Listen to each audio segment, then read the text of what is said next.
Hey, what up, people? Welcome back. This is the Infinity Midwife once again coming to y'all.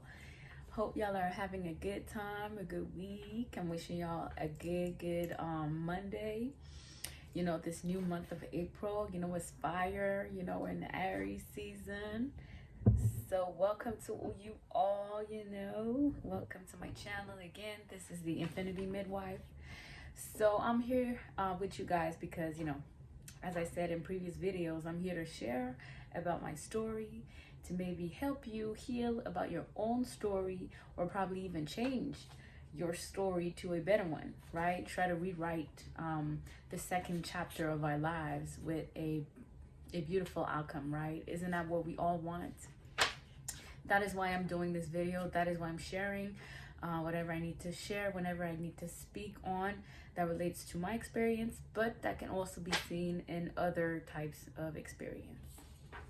So we left off talking about how, the way I was attracting, certain energies in my environment was mostly stemming from the deep-rooted feeling of unworthiness, of the emotional wounds that I had in my childhood that were not resolved, that were not healed, and also as well as the passed down traumas or passed down wounding from my parents to the children, or to me.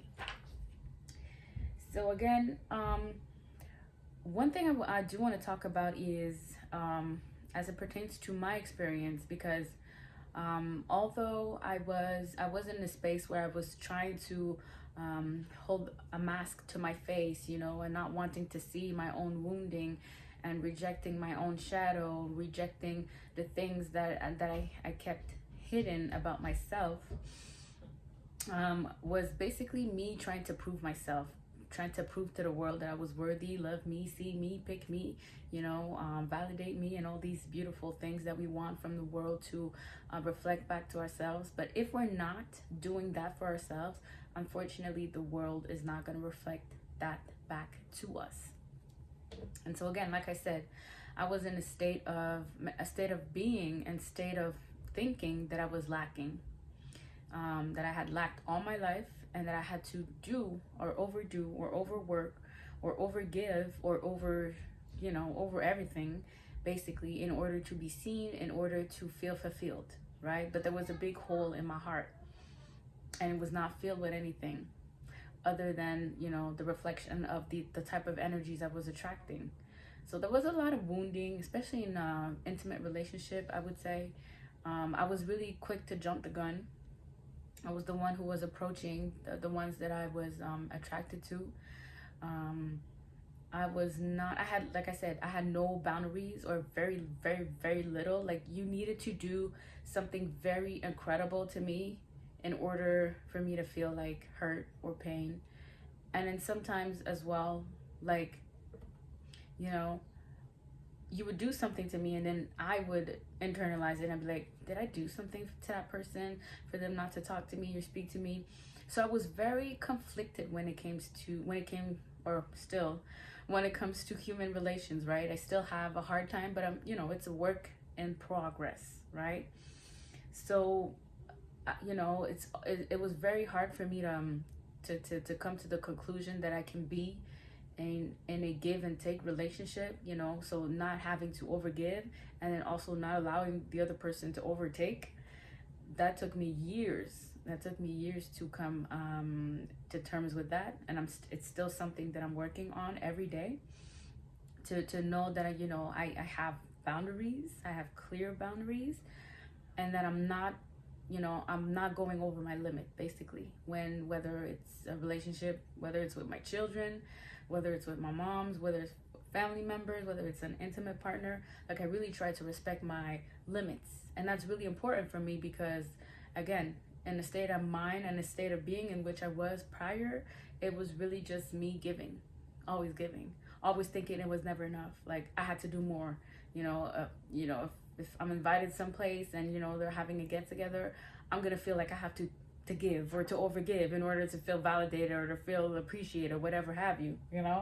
Like, and it was really hard, and it still can be hard for me to come to that place of I don't have to do anything. I just have to be me. Like, I just have to love me. I just have to accept me who I am and allow my environment to reflect that back to me. So I had to explore. I had to attract different type of experiences in my life, and one of the most painful was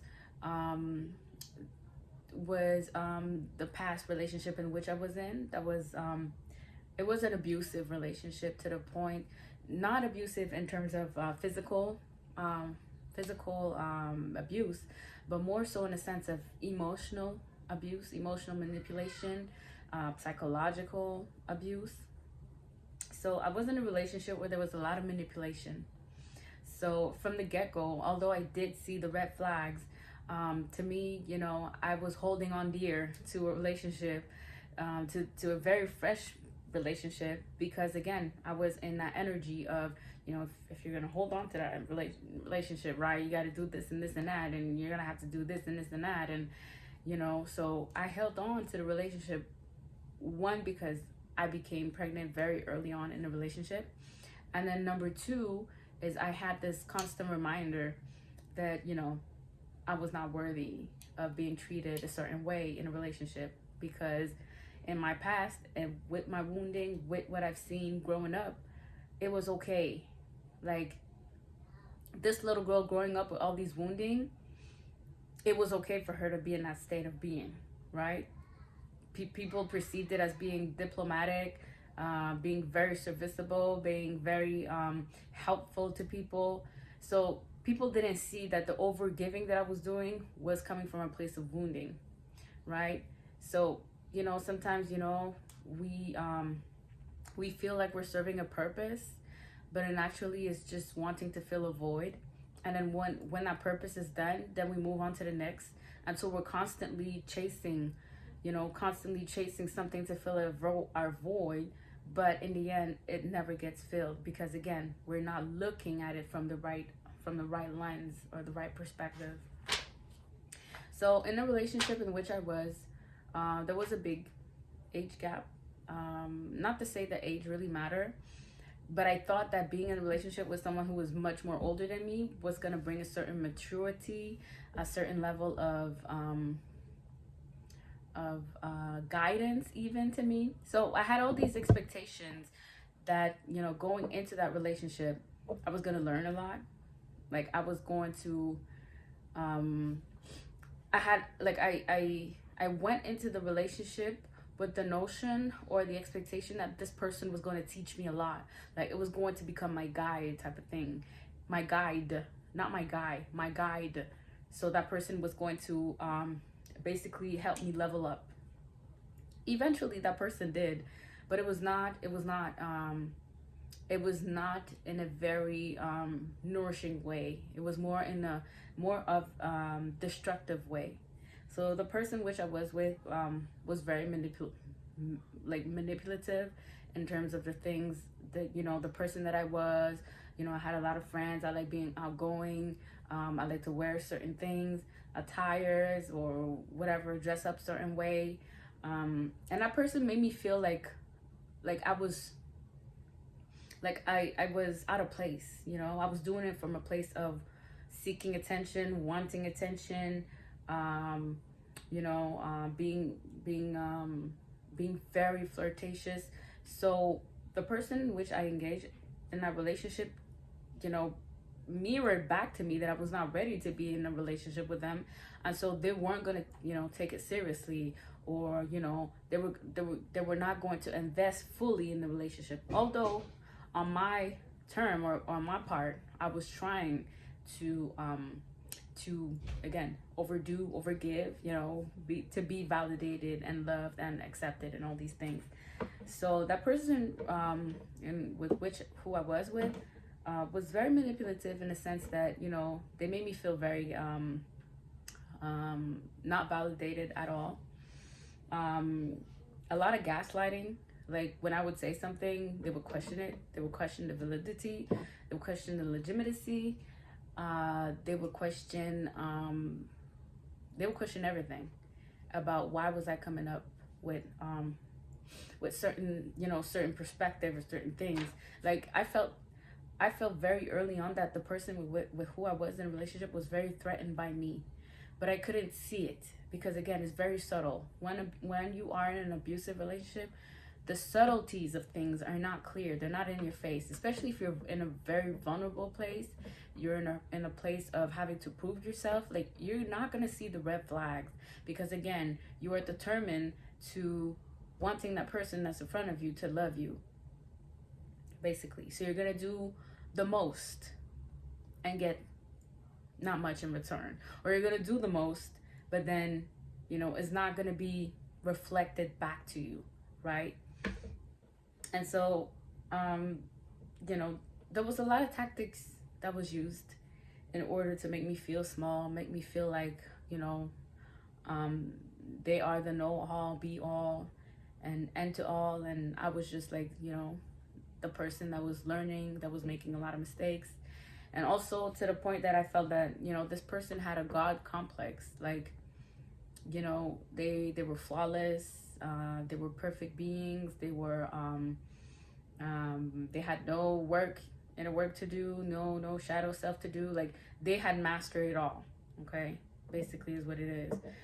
They had mastered it all, and then I was the total opposite. I was the whore. I was the one that needed to be reformed. I was the one that needed to destroy a part of myself. I was the one whose inner child was not in place, that I needed to fix. Like, I needed a lot of fixing. I needed a lot of reprogramming, basically. That was the type of relationship that we had. So basically, it was almost a dynamic of daughter-father. I'll put it out like this. I know it may sound incestual, but it's the type of dynamic that was going on. Because, you know, to a father, you're probably going to listen more than actually, like, it was not a romantic, like I say, it was not a romantic give and take relationship, okay? It was more so, the dynamic was more so the daughter having to prove that she is worthy to have her daddy's love. But daddy was constantly knocking her down, saying how, you know, she's not good enough, basically. That's the type of dynamic that was going on. Although we had 3 children together, and no, he's not my dad, and no, he's not in my dad's age range, but the dynamic, the energy that was being reflected back was that type of dynamic, basically. So again, because I was in that space of wounding, I was in a space of vulnerability. I was a newly mom, so I had no idea how to raise children, basically. And he had, obviously, previous relationship, he had other children, so he was more comfortable in that position of being a parent. So, you know, I gave him a lot of credit, a lot of props for being a parent, but I felt like what I had in return was all the imperfections of me learning as a parent. So I was pretty much criticized as to how I was parenting, how I was not able to be, you know, like, it would even go to the extent of maybe I was not made to be a mother, or, you know, maybe, you know, like, I needed to come to the conclusion that I could not be a mother, or that I had not this motherly love, you know. So I was very much under scrutiny. I was very much judged constantly under the scope, under the telescope of, you know, how do I do things, how do I think. Like, I was constantly, like, the type of attention I was asking for, it was destructive, basically. Okay, it was really destructive, but I did not see it like that. That to me was a form of validation. Again, probably because, you know, I had some mommy issues, I had some daddy issues. So I was seeking that type of approval, because that's the type of approval I had when I was a young girl growing up with my dad around, my dad being emotionally unavailable. So to me, in terms of having to be in a healthy relationship, my vision of it was, you know, I'm having children with this man, so I need to prove myself to this man. Not necessarily having this give and take, equilibrium or give and take, where we both come to the table and we both bring our things. No, it was not that. It was me having to prove that I'm this, but it was still not good enough. Okay, so even in that relationship, like, I had low self-esteem when it came to my parenting skills. I felt like I was not worthy of being a mother. I felt like I was not a good mother. And there was a lot of projection as well. There was a lot of projection from him to me as to, how I had this big shadow that I needed to needed to uncover. Again, it was a very type of guru client type of dynamic, or father daughter type of dynamic, and it was not healthy. There was a lot of codependency in it. I did not feel sexually satisfied at all. Like, I felt like it was an obligation more than anything. I did not feel that I was blossoming. I did not feel that I was safe. I did not feel that I was safe on any level. The only thing that made me stay, or that made me want to do more, was because there were children involved. And with the children involved, I felt like because he was more skilled as a parent, I felt like, he had the whole floor, or I was giving him the whole floor to be a parent and to show his extraordinary parental skills and all these things. And it was the reality. But have I had stepped to the plate of, excelling as well, and be a parent, be a parent and be confident in being a parent or being a mother?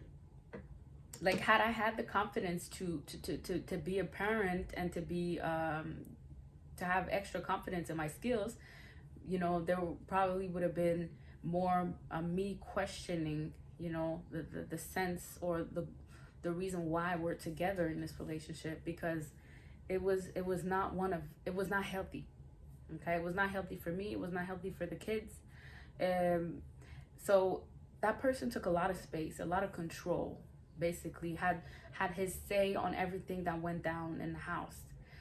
Even to the point where, that person would also blame me or accuse me of cheating on him, accuse me of doing all these things, because, again, I was flawed. I was the flawed one, and they were the perfect one.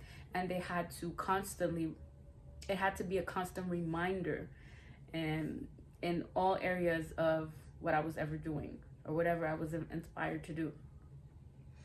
And so, when you are in these types of relationships, it's really, really hard. It's really, really hard to come out of it. It took me 8 years to come out of that relationship. And in those 8 years, now that I look back in hindsight, there was a lot of things I've ignored, or that I allowed happen, that was damageable to me and damageable to my children. Okay, but I allowed those things to happen because, again, the notion of worthiness, I had no boundaries, no sense of worth. So to me, it felt just natural that a person, who's a certain age, who thinks a certain way, and who is flawless, has to have great power. And so that false belief that I had, pushed me into giving them so much power, so much leverage in all aspect of our relationship. Our intimate life was not as great. Like, it was, anyways, just to say, like, when you are in an abusive relationship, you don't see yourself, but you are constantly and slowly dying. Like, part of yourselves are constantly dying because you are not in that position or in that place to question things. You are not seeing things from a perspective that is healthy. You are coming from a place of wounding. You are coming from a place of lack. So your perception of things is not going to be the best. So if you are in a relationship where, it's a narcissistic person, it's an abusive person, and mind you, the person that I was with went to school in psychosociology. So they had a lot of skills as to how to put me in that space where I wouldn't question things. I would be very limited in terms of my way of questioning their ways.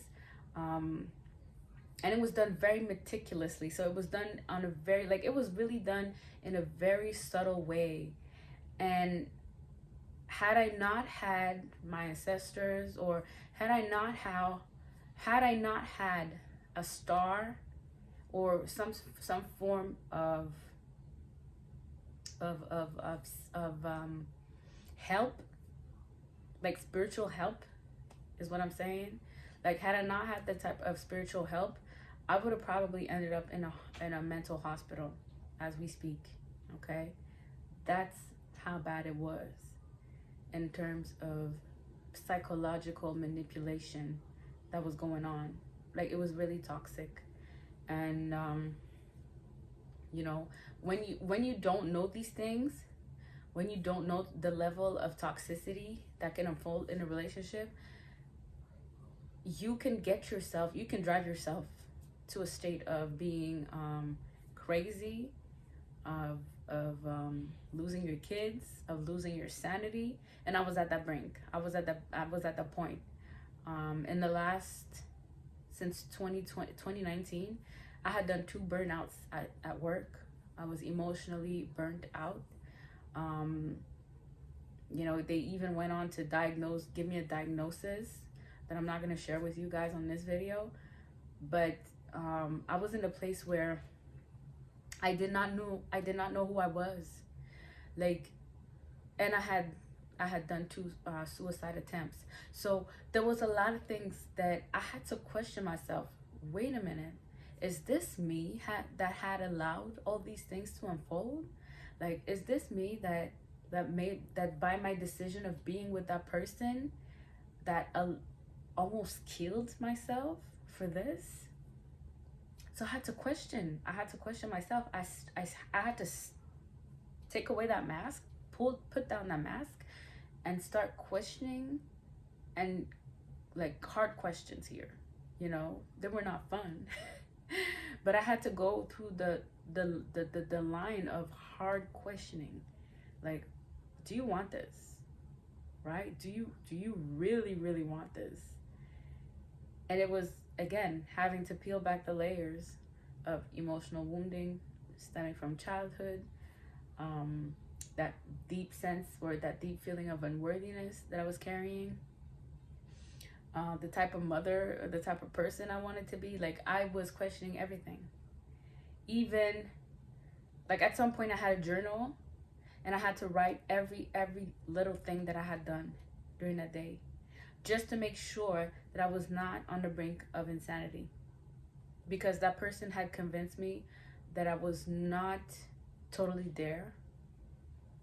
And that because of whatever diagnosis I had received, I was constantly amnesiac, or constantly dissociating. And I was holding on to that belief, especially in the last two years. I had to rewire. I had to question that, because again, that was the person manipulating me to the point of even me questioning my own identity, my own existence. Like, am I here? Am I doing this right now? Am I in bed?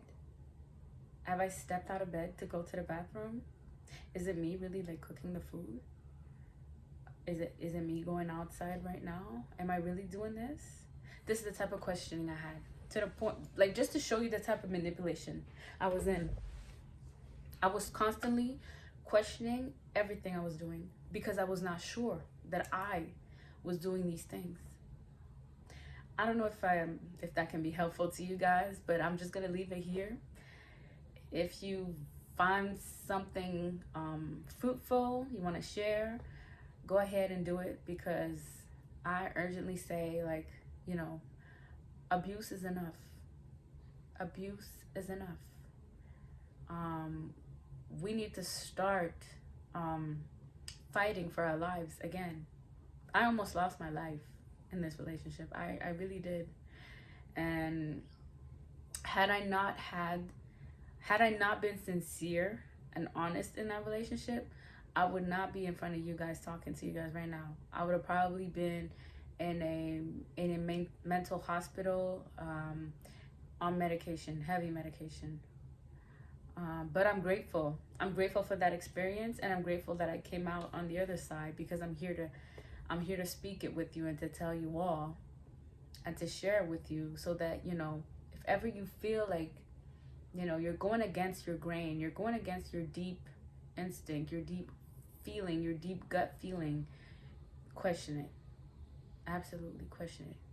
If you are engaging in a relationship where you feel like it's not even, the give and take is not even, or you're doing most of the giving and the other person is taking, question it. Why is it like that? Why does it have to be like that? Right? You have a decision to make. Okay, you guys, so this is me, the Infinity Midwife. Have a great week, y'all, and I'm gonna come to you with another video.